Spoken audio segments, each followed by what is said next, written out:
Hello दोस्तों, आप सभी का स्वागत है करंट अफेयर के आज के सेशन में। और आज है 26 मई। तो चलिए शुरू करते हैं आज का करंट अफेयर एमसीक्यू। दोस्तों, जो पहला क्वेश्चन है, चाइना ने हाल ही में किस अंतरिक्ष यान का प्रक्षेपण किया है?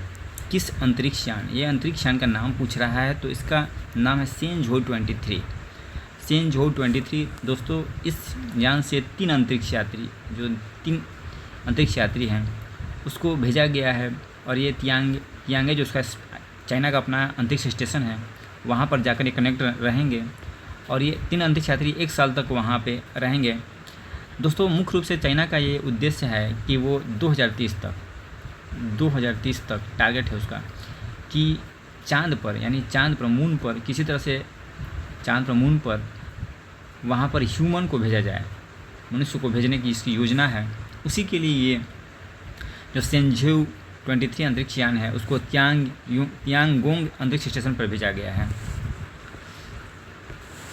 अंतर्राष्ट्रीय अंतरिक्ष स्टेशन दोस्तों कभी कोई पूछ सकता है, जैसे चाइना का अपना तियांगोंग है, उसी तरह से ये इंटरनेशनल स्पेस स्टेशन ये नासा का प्रोजेक्ट है। 1998 में इसे प्रक्षेपित किया गया था। और नासा के साथ साथ दोस्तों इसमें रोसकॉस्मोस रूस का स्पेस जो अंतरिक्ष एजेंसी है, जाक्सा जापान की अंतरिक्ष एजेंसी, ईएसए और सीएसए कनाडा का, ये सभी ने मिलकर सहयोग किया था और इसको स्थापित किया था। उसी तरह से भारत का कोई भी नहीं है, लेकिन भारत ने टारगेट फिक्स किया है कि 2035 तक वो अपना खुद का भारतीय अंतरिक्ष स्टेशन स्थापित करेगा। भारत के द्वारा यह टारगेट फिक्स किया गया है और भारत इसके लिए तैयारी भी कर रहा है। इसके लिए गगनयान मिशन की सफलता निर्भर करेगी। साथ ही साथ दोस्तों वैश्विक चंद्र मिशन भी पूछ सकता है। भारत के द्वारा चंद्रयान श्रृंखला 1, 2, 3 भेजा गया है चांद पर। अब भारत चंद्रयान 4 पर तैयारी कर रहा है। इसी तरह से अमेरिका का आर्टेमिस कार्यक्रम, आर्टेमिस 1, आर्टेमिस 2 हाल फिलहाल में अप्रैल में भेजा गया था। 1 अप्रैल को मैंने पढ़ाया भी था। आर्टेमिस 2 मिशन में चार अंतरिक्ष यात्री गए थे। और ये फ्लाईबाय मिशन था, जो चांद था उसके आसपास चक्कर लगाना और वापस पृथ्वी पर चले आना। इसका भी दोस्तों नासा का भी आर्टेमिस 3 जो मिशन है उसके माध्यम से मनुष्य को दोबारा चांद पर भेजने की योजना है। इसी के तहत ये आर्टेमिस कार्यक्रम चलाया जा रहा है। मुख्य रूप से दोस्तों अभी चाइना हो या अमेरिका हो या इंडिया हो, चांद पे हीलियम 3 जो गैस है, हीलियम 3 क्रिटिकल मिनरल्स वगैरह वहाँ पे मिल रहा है। तो सभी देश ललायित हैं कि किस तरह से इन मिनरल्स को प्राप्त किया जाए। अंतर्राष्ट्रीय कानून और संधियाँ दोस्तों, आउटर स्पेस ट्रीटी ये 1967 में किया गया था कि ये आउटर स्पेस ट्रीटी, इस पर ये प्रावधान था कि कोई भी जो अंतरिक्ष है या चंद्रमा पर कोई भी देश अपनी संप्रभुता का, सॉवरेनिटी का दावा नहीं कर सकता, क्योंकि ये सभी के लिए, मानवता के लिए है। आर्टेमिस एकॉर्ड्स के माध्यम से नासा के नेतृत्व में यह नागरिक चंद्र अन्वेषण है। यानी ये चंद्र अन्वेषण किया जाएगा बिल्कुल जो नागरिक हैं, नागरिकों के भलाई के लिए। और भारत इसका सदस्य बन चुका है, जबकि चीन और रूस इसके खिलाफ हैं। तो ये मुख्य रूप से दोस्तों ये स्पेस ट्रीटी इसलिए किया जाता है कि जो भी अंतरिक्ष है या सेलेस्टियल बॉडी है उस पर कोई भी देश अपना संप्रभुता का दावा न कर पाए और उसका सैन्यीकरण जो है उसको रोका जाए।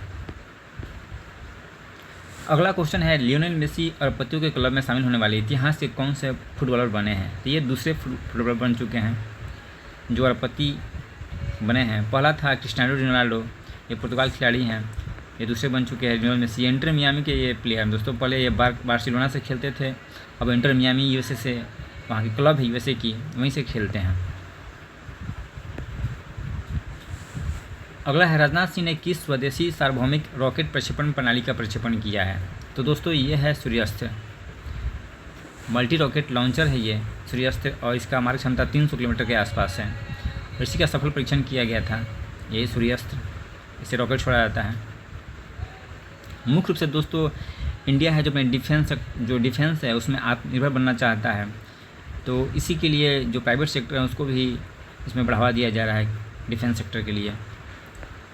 सरकार ने कितने करोड़ रुपए के परिव्यय से 100 औद्योगिक पार्क विकसित करने की योजना के दिशा निर्देश जारी किए हैं? तो ये दोस्तों 33,660 करोड़ रुपये की योजना के माध्यम से देश भर में 100 इंडस्ट्रियल पार्क डेवलप किया जाएगा। इसका प्रमुख है दोस्तों उद्देश्य है कि भारत में विनिर्माण यानी मैन्युफैक्चरिंग सेक्टर को बढ़ावा दिया जाए, साथ ही साथ लॉजिस्टिक सपोर्ट वगैरह एस्टेब्लिश किया जाए, बढ़ावा दिया जाए। किसी तरह से भारत में विनिर्माण को बढ़ावा देकर के अधिक से अधिक मात्रा में रोजगार को पैदा करना इसका प्रमुख उद्देश्य है।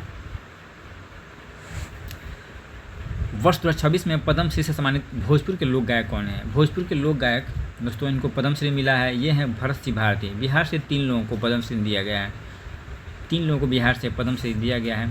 ये भोजपुर के लोक गायक भरत सिंह भारती को दिया गया है और पहला विश्व बंधु भरत सिंह भारती, गोपाल सिंह त्रिवेदी, तीनों लोगों को दिया गया है दोस्तों। ये बिहार से बिलोंग करते हैं।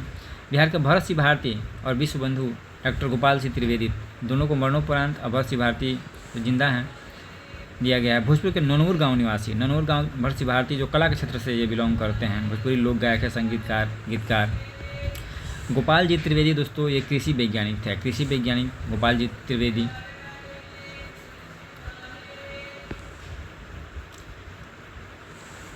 अगला दोस्तों विश्व थायराइड दिवस प्रतिवर्ष कब मनाया जाता है? तो ये मनाता है 25 मई को। 25 मई को विश्व थायराइड दिवस। थायराइड ग्रंथि संबंधित लोगों के प्रति जागरूकता फैलाने के लिए थायराइड दिवस मनाया जाता है। और थायराइड दोस्तों मुख्य रूप से यह अंतःस्रावी यानी इंडोक्राइन ग्रंथि है जो गर्दन में, जो हमारी गर्दन होती है वहीं पर स्थित होती है और इससे थायरॉक्सिन T4 और T3 हार्मोन निकलता है।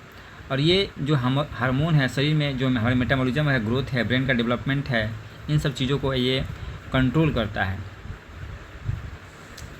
थायराइड से जुड़े प्रमुख रोग है हाइपोथायराइडिज्म, हार्मोन का कम बनना। जब हार्मोन कम बनता है तो हाइपोथायराइडिज्म, हार्मोन अधिक बनता है तो हाइपरथायराइडिज्म। ग्वाइटर, आप लोग पढ़े ही होंगे ग्वाइटर, ये आयरन की कमी से ये गर्दन में जो घिंगा रोग है यही ग्वाइटर बढ़ जाता है। इसके साथ ही साथ ऑटो इम्यून डिसऑर्डर भी, हैशमिटो डिजीज़ कहते हैं ऑटो इम्यून डिसऑर्डर को। ग्रेव्स डिजीज़ हाइपरथायराइडिज्म का प्रमुख कारण ग्रेव्स डिजीज़।